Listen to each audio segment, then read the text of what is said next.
16 सितंबर से नवाज शरीफ की वापसी की तैयारी शुरू हो जाएगी।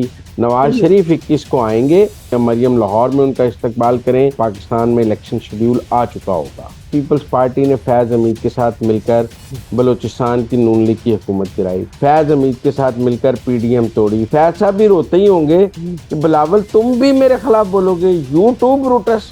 जो उमरता बंदयाल के साथ फोटो नहीं बनाएगा या उसके साथ नहीं खड़ा होगा वो कक्के सही होगा। अस्सलाम वालेकुम, मुझे कहते हैं सोबिया अशरफ और आप देख रहे हैं प्रोग्राम अंदर की बात मुजम्मिल सोहरवर्दी के साथ। गुज़िश्ता दिनों नवाज शरीफ साहब ने तस्दीक की थी कि वो पाकिस्तान वापस आ रहे हैं, मगर अब सवाल ये है कि वो कब वापस आ रहे हैं। और कल हमजा शहबाज भी जो है वो लंदन चले गए हैं और वो लंदन क्या लेने गए हैं, इसी हवाले से आज हम अंदर की बात जानेंगे मुजम्मिल साहब से। मुजम्मिल साहब ये बताएं कि नवाज शरीफ साहब किस डेट को पाकिस्तान आ रहे हैं और अगर आ रहे हैं तो क्या प्लान है और क्या स्ट्रेटेजी इख्तियार की जा रही है, आपके पास अंदर की क्या इत्तलात? 21 अक्टूबर डेट आ गई है नवाज शरीफ की वापसी की। लाहौर में लैंड करेंगे, मीनारे पाकिस्तान पर जलसा होगा। पूरे पाकिस्तान से जो काफिले हैं वो लाहौर बुलाए जाएंगे मुस्लिम लीग नून के, और बाकी जमातों को भी दावत दी जाएगी कि वो भी नवाज शरीफ के इस्तकबाल के लिए आए।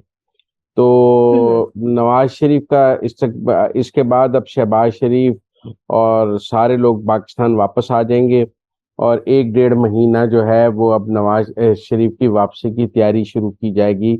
16 सितंबर से नवाज शरीफ की वापसी की तैयारी शुरू हो जाएगी और ये 21 अक्टूबर को आएंगे। तो 1 महीना नवाज शरीफ की तैयारी के लिए पूरी तैयारियां की मुजम्मिल साहब जाएंगी। ये एक ही जहाज में आएंगे?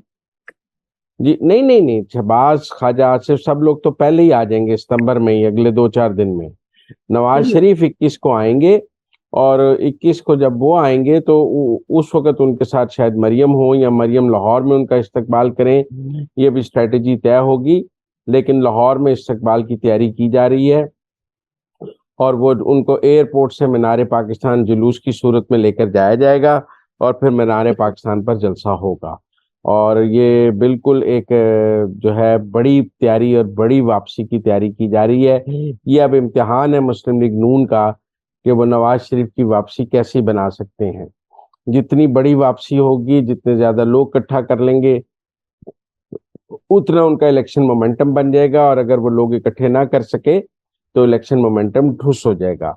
नवाज शरीफ की हैसियत मुस्लिम लीग नून के लिए एक वाइल्ड कार्ड की है। चल गया तो रंग का यक्का है, ना चला तो फिर दुखी साबित हो जाएगा। तो इसलिए मेरे ख्याल में ये अब मुस्लिम लीग नून का जो है डू एंड डाई वाला मामला है। नवाज शरीफ 21 अक्टूबर को आ रहे हैं, तब तक मेरे ख्याल में पाकिस्तान में इलेक्शन शेड्यूल आ चुका होगा 21 अक्टूबर तक। तो इसलिए नवाज शरीफ की वापसी से पहले इलेक्शन शेड्यूल भी आ गया होगा। लोग इलेक्शन की कुछ ना कुछ गहमा गहमी भी शुरू हो गई होगी, और ऐसे में नवाज शरीफ की जो वापसी है वो मुस्लिम लीग नून की सियासत के लिए एक बड़ा कार्ड भी बन सकती है। वैसे भी सब इशारे इस वक्त मुस्लिम लीग नून की तरफ हैं कि इक़्तिदार मुस्लिम लीग नून की तरफ जाना है। तो नवाज शरीफ की वापसी से ताकतवर मराकज और जो और सब आज इशारा आ गया है कि नवाज शरीफ के साबिक प्रिंसिपल सेक्रेटरी जो थे फवाद हसन फवाद, उनको अनवारुल हक काकर साहब की एडवाइस पे जो है वो वफाकी वजीर तैनात कर दिया गया। जी, उससे पहले आज चीमा भी वहां पर हैं, और उससे पहले और लोग भी हैं जो वहां पर जो वो मौजूद हैं। तो नून लीग के लिए कोई ऐसी बात तो नहीं है कि आप कहें कि नून लीग के लिए वो कोई मुश्किल बात है। नून लीग के लिए आसानियां हैं, मुश्किलें तो बाकी जमातों के लिए हैं। ऐसे में नवाज शरीफ की वापसी मुस्लिम लीग नून के लिए एक बहुत बड़ा जो है तोहफा हो सकती है, और उनके लिए उनको पॉलिटिकली बूस्ट मिल सकता है, मैं समझता हूँ। और आजकल बिलावल भी अपनी पार्टी को बहुत गर्म करने की कोशिश कर रहे हैं, और एक बिलावल गर्म करने की कोशिश कर रहे हैं, या नवाज शरीफ की वापसी से मुस्लिम लीग नून गर्म होगी। तो अब देखते हैं तो कि मैं आज से आपसे पूछना चाह रही हूँ, आज बिलावल भुट्टो साहब ने कहा है कि लेवल प्लेइंग फील्ड जो है वो सिर्फ एक इंसान के लिए है, बाकियों के लिए लेवल प्लेइंग फील्ड नहीं है।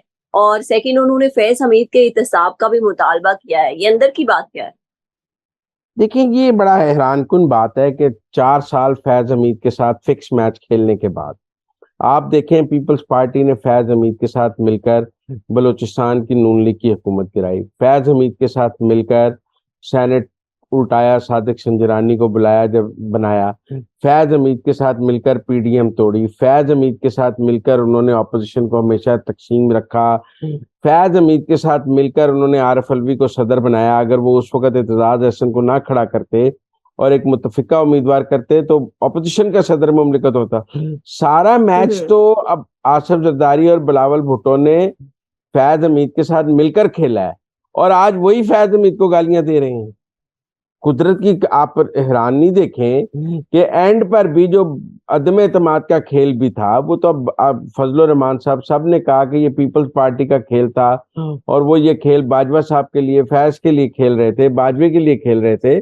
तो मेरा मतलब है सारी उनकी गुलामी नौकरी करने के बाद आज उनको जो है आंखें दिखानी शुरू कर दी हैं। फैज साहब भी रोते ही होंगे कि बिलावल तुम भी मेरे खिलाफ बोलोगे, यूट्यूब ब्रूटस, तुम्हारा क्या बनता है, मैंने तुम्हें इतना ऑब्लाइज किया है, तुम्हारे लिए इतना कुछ किया, और तुम भी मेरे खिलाफ बोलोगे। बहरहाल कुदरत ऐसे कामों का ऐसा ही नतीजा होता है। कुदरत की सितम ज़रीफी देखें कि आज बिलावल भुट्टो भी जो है वो वापस आ रहे, फैज के खिलाफ बात कर रहे हैं। ठीक हो गया। अच्छा मुज़म्मिल साहब, तीसरा मैं आपसे जरा अंदर की बात पूछना चाह रही हूँ। सीनियर सहाफ़ी है अब्दुल क़य्यूम सदीकी, उनका कल मुकालमा हुआ चीफ जस्टिस उमर अता बंदयाल से, और उसमें कक्के-ज़ई वर्ड का जिक्र हुआ। मुज़म्मिल साहब, ये कक्के-ज़ई की कहानी क्या है? देखिए, अब ये बड़ी अजीब बात है। वैसे मैं आपको बताऊं, मैं भी कक्के-ज़ई हूँ, तो ऐसी बात नहीं है। मुझे बंदयाल साहब पे बड़ा मेरा मतलब है कि मैं प्रोटेस्ट है कि अगर किसी ने आपके साथ तस्वीर नहीं बनाई तो आप कहेंगे वो कक्के-ज़ई है। इसका मतलब है सारे हक परस्त कक्के-ज़ई हैं। जो उमर अता बंदयाल के साथ फोटो नहीं बनाएगा या उसके साथ नहीं खड़ा होगा, वो कक्के-ज़ई होगा। तो फिर कक्के-ज़ई तो हक परस्त हो गए ना।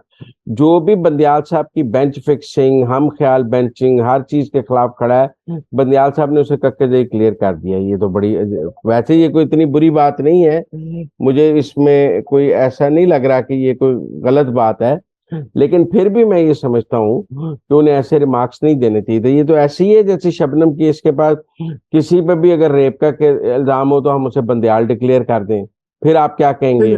वैसे बंदयाल साहब की भी और कक्के-ज़ईयों की एक हिस्ट्री है। बंदयाल साहब को ना उनकी जिंदगी की पहली नौकरी एक कक्के-ज़ई ने दी थी, परवेज रशीद ने। ये जब वकील बने थे तो परवेज रशीद साहब चेयरमैन पीटीवी थे, उन्होंने इनको पीटीवी का लीगल एडवाइजर बनाया था। तो एक कक्के-ज़ई ने इनको पहली नौकरी दी थी। पता नहीं वो कक्के-ज़ईयों से इतनी नफरत क्यों करते हैं या क्या करते हैं, लेकिन अगर वो अपने तमाम मुखालफिन को कक्के-ज़ई डिक्लेयर कर रहे हैं तो ये कोई बुरी बात नहीं है, क्योंकि इस वक्त तो पूरी कौम उनकी मुखालिफ है। पीटीआई वाले भी उन्हें गालियां दे रहे हैं, पीडीएम वाले भी उन्हें गालियां दे रहे हैं।